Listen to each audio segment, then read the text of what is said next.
ইরানিদের অবিলম্বে তেহরান খালি করার হুঁশিয়ারি দিয়েছিলেন যুক্তরাষ্ট্রের প্রেসিডেন্ট ডোনাল্ড ট্রাম্প। জবাবে পাল্টা হুমকির মুখে পড়েছেন মার্কিন প্রেসিডেন্ট। ট্রাম্পকে উদ্দেশ্য করে সামাজিক যোগাযোগ মাধ্যম ফেসবুকে ও এক্সে ইসলামিক রিপাবলিক অফ ইরান বার্তা দিয়েছে, যেখানে ট্রাম্পকে তারা কারবালার ইতিহাস পড়তে বলেছে। 680 খ্রিস্টাব্দের 10 অক্টোবর কারবালার প্রান্তরে হযরত মুহাম্মদ সাল্লাল্লাহু আলাইহি সাল্লামের দৌহিত্র ইমাম হুসাইন রাদিয়াল্লাহু আনহার স্বল্প সংখ্যক সঙ্গীর সাথে ইয়াজিদের বিশাল বাহিনীর যুদ্ধ হয়। ইমাম হুসাইন কুফায় তার অনুসারীদের কাছে পৌঁছানোর উদ্দেশ্যে মক্কা থেকে যাত্রা শুরু করেছিলেন। তবে পথে ইয়াজিদ হামলা চালিয়ে বসে। ইমাম হুসাইনের নেতৃত্বে থাকা দলটি ছিল অত্যন্ত দুর্বল, তাদের কাছে পর্যাপ্ত রসদ ও সৈন্য ছিল না। তবে অত্যধিক প্রতিকূল পরিস্থিতিতেও ইমাম হুসাইন ইয়াজিদ বাহিনীর বিরুদ্ধে যুদ্ধ করেন। তবে শেষ পর্যন্ত তিনি তার পরিবারের সদস্য ও সঙ্গীদের সাথে নির্মমভাবে শহীদ হন।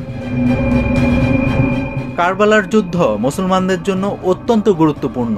এই যুদ্ধে গুটিকয়েক সৈন্য নিয়েও বীরের মতো লড়াই করেন ইমাম হুসাইনের বাহিনী। বেঁচে যাওয়া ইমাম হুসাইনের অনুসারীরা পরবর্তীতে শিয়া মুসলমান হিসেবে পরিচিত হয়। আর বর্তমান বিশ্বে একমাত্র শিয়া অধ্যুষিত শক্তিশালী মুসলিম রাষ্ট্র হচ্ছে ইরান। তারা স্বাভাবিকভাবেই ক্ষমতাশীল ট্রাম্পের তেহরান ছেড়ে যেতে বলার হুমকিকে ভয় পাচ্ছে না। মার্কিন প্রেসিডেন্টের হুঁশিয়ারির জবাবে রিপাবলিক অফ ইরান লিখেছে, মিস্টার ডোনাল্ড ট্রাম্প, আপনি যদি না জানেন আমরা কারা, তাহলে কারবালার ইতিহাস পড়ুন। ডোনাল্ড ট্রাম্প ইরানিদেরকে তাদের রাজধানী শহর ছেড়ে যাওয়ার জন্য সতর্কবার্তা দিয়েছিলেন। সোমবার সামাজিক যোগাযোগ মাধ্যমে তিনি বলেন, সবারই অবিলম্বে তেহরান ছেড়ে যাওয়া উচিত। ইরানকে যে চুক্তি স্বাক্ষর করতে বলেছিলাম তাতে স্বাক্ষর করা উচিত ছিল। কি লজ্জাজনক এবং মানব জীবনের অপচয়। সহজভাবে বলতে গেলে ইরানের পারমাণবিক অস্ত্র থাকতে পারবে না, আমি বরাবরই বলেছি।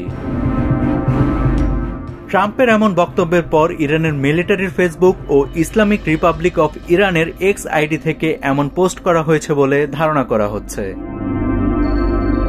নাভিদ হাসান, সোনালী নিউজ।